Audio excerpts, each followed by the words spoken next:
Hello guys, my name is Preeti. I'm coming with a new topic that is drowning. Drowning, let's start the definition. What is the definition of drowning? So drowning, a death caused by being underwater and not able to breathe, a condition when water enters the lungs causing asphyxia.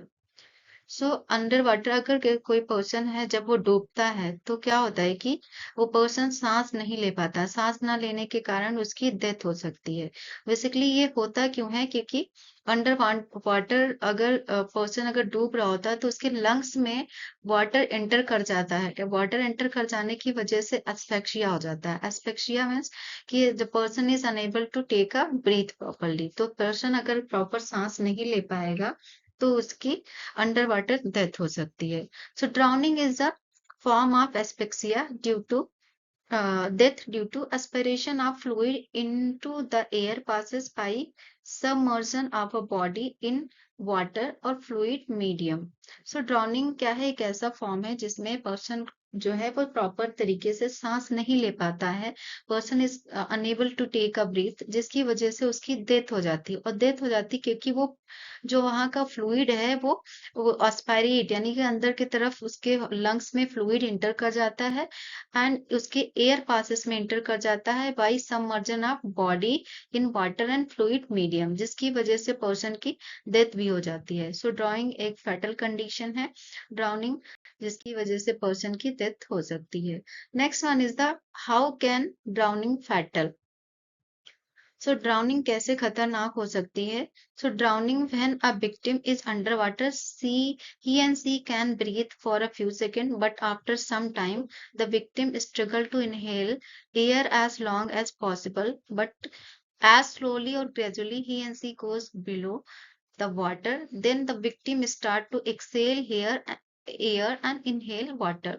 So when the victim, होता क्या है कि जब victim under water जाता है तो वो कुछ सेकंड के लिए, सम टाइम के लिए विक्टिम जो है वो क्या करता है, पर्सन जो है वो सफर करता है या स्ट्रगल करता है कि वो सांस लेने में स्ट्रगल करता है। अगर लंबे समय तक वो ज्यादा लंबे समय तक वो गहरी नीचे चला जाता है, स्लोली स्लोली इसको ग्रेजुअली, अगर लंबे समय तक अगर वो सांसें नहीं ले पाता है, और तो फिर क्या होता है कि जो विक्टिम होता है, जो पर्सन है, वो एयर को एक्सेल करना शुरू कर देता है और वाटर को इनहेल करना शुरू कर देता है, जिसकी वजह से जो पर्सन है उसकी अंडर वाटर डेथ हो सकती है। नेक्स्ट हम बात करेंगे इंसिडेंस रेट की। सो इंसिडेंस रेट की बात करें तो incidence of drowning is the third leading cause of unintentional injury death worldwide, accounting for the 7% of all injury related to death. तो वर्ल्ड वाइड अगर देखा जाए तो ये थर्ड लीडिंग कॉज में आता है, जिससे 7% ऑल इंजरी रिलेटेड जो है ड्राउनिंग की वजह से डेथ हो जाती है लोगों की। There are estimated 2,36,000 annual drowning death worldwide. और वर्ल्ड वाइड देखा जाए तो 2,36,000 के आसपास एनुअली लोग ड्राउनिंग की वजह से डेथ हो जाती है लोगों की। ग्लोबल एस्टिमेट में significantly underestimate the actual public health problem related to drowning. Children, males and individual with the increase access to water are most at risk of drowning. So drowning basically अगर देखा जाए तो जो children's है या जो mails हैं, जो या फिर इंडिविजुअल ऐसे पर्सन है जिनके आसपास वाटर का एक्सेस ज्यादा है, तो उन पर्सन को ज्यादा रिस्क रहता है कि वो उनको ड्राउनिंग को फेस करना पड़ सकता है। नेक्स्ट हम बात करेंगे क्लासिफिकेशन का। तो क्लासिफाइड किया गया है basically it's two type, typical and atypical drowning. जो फर्स्ट है टाइपिकल ड्राउनिंग, इसको हम वेट ड्राउनिंग भी कहते हैं। We can also call the wet drowning. So with typical drowning, obstruction of air passes and lungs by inhalation of fluid and is known as a wet drowning. इसमें क्या हो जाता है कि obstruction हो जाता है हमारे air passes में एंड लंग्स में पानी जो है या फ्लूइड जो है वो क्या हो जाता है, फिल्ड हो जाता है, इनहेल ज्यादा इंसान कर लेता है, जिसकी वजह से उसकी डेथ हो जाती है। और it is also known as a wet drowning. Next हम बात करें atypical drowning. Atypical drowning a condition in which there is a little or no inhalation of water or fluid in a air passes, that is called the dry drowning. इसमें क्या होता है, इसमें person जो है वो जो है विट यानी कि फ्लूइड उसके लंग्स में एंटर नहीं करती है, in which a very little and no inhalation of water और fluid in a air passages, that is called the dry drowning.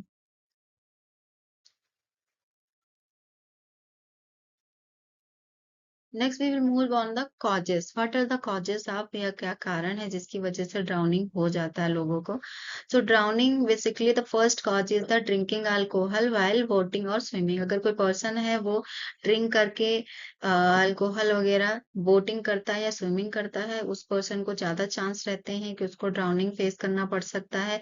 Then blows to head और seizure when in a water. अगर कोई person है, अगर उसका head ब्लॉस कर रहा है या चक्कर आ रहा है या किसी पर्सन को सीजर हो रहे हैं वाटर में, अगर इफ ही डूइंग समथिंग, तो इसकी वजह से भी क्या हो सकता है, उस पर्सन को जो है ड्रॉनिंग हो सकता है। Next one, inability to swim. अगर कोई पर्सन है जिसको स्विमिंग करना नहीं आता है, so he can also get a drowning.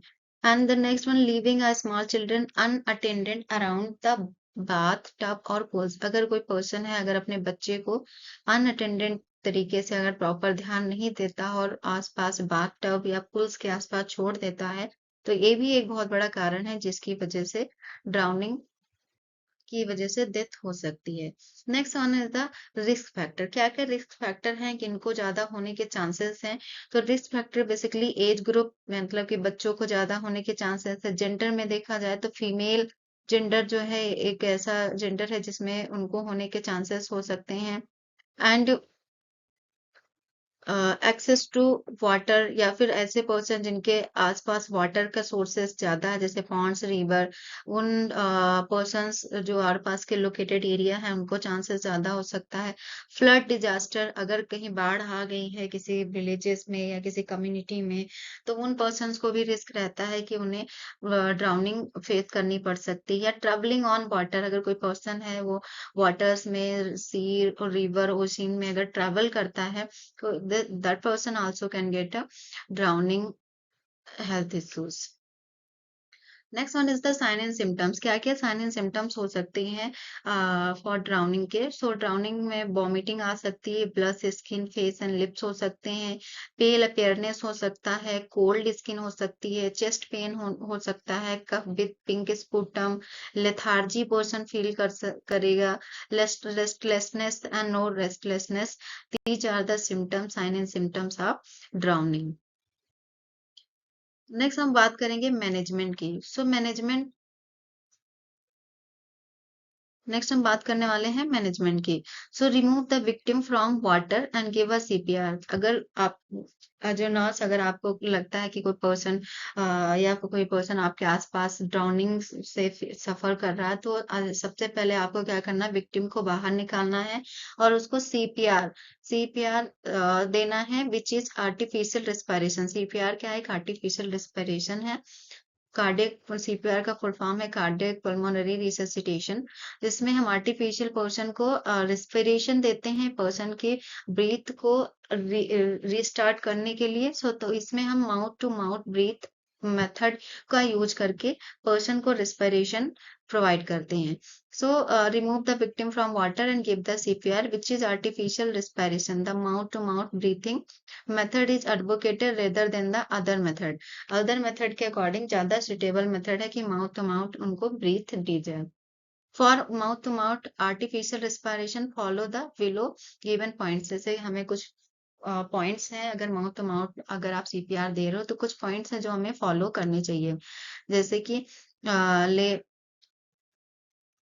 Lay the victim on his back, remove the tight and constricted cloth near and around the neck and chest and waist. आपको क्या करना, सबसे पहले पर्सन को लिटाना है बैक के साइड, पीठ के बल। देन उसके जो भी टाइट क्लॉथ या कंस्ट्रक्टेड क्लॉथ अगर उसने कुछ पहन रखा है, basically near to the neck, नाक, गले के आसपास या चेस्ट या वेस्ट के आसपास, तो उसको पहले रिमूव करना है। Then lift up chin and tilt head back as possible. तुरंत हमें क्या करना है, उसकी चिन को लिफ्ट करना है और उसके हेड को टिल्ट करना है, जितना जल्दी हो सके उतना जल्दी। Then pinch the victim nostril with your finger. फिर हमें क्या करना है कि अपने जो विक्टिम्स है उसकी नॉस्ट्रिल को पिंच करना है finger से, then place your mouth tightly over the victim mouth and blow the hard as you can। फिर हमें पेशेंट के माउथ पे अपना खुद का माउथ को उस पे प्लेस करना है और जितना तेज जितना टाइट हो सके उतना बड़ा ब्लो जो है या रेस्पिरेशन उस देना है हमें। Then take your mouth away to allow air to be expelled out from the lungs. और फिर उसके बाद अपने माउथ को हटाना है जिसके क्या हो सके कि जो एयर है वो उसके प्रॉपर लंग तक एक्सपेल्ड आउट हो सके या पहुंच सके। जैसे कि आप इस पिक्चर में देख रहे हो कि पर्सन को पहले हमें क्या करना है, फर्स्ट हमें पर्सन को वाटर से निकालना है soon as possible. Then person को हमें बैक के साथ लिटाना है। देन हमें सीपीआर स्टार्ट करना है। देन हमें माउथ टू माउथ ब्रीथ देनी है।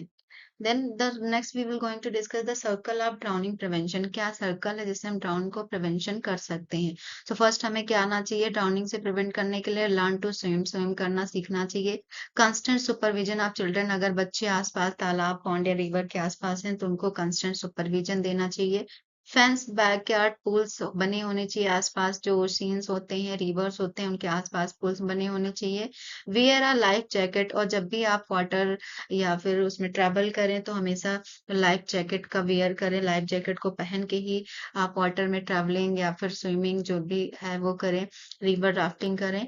Then swimming in the lifeguard area, और हमेशा जो स्विमिंग है वो हमेशा लाइफ गार्ड एरियाज में करना चाहिए जिससे प्रॉपर सुपरविजन हो सके। Thank you for watching, this is all about the drowning. मिलते हैं नेक्स्ट वीडियो में।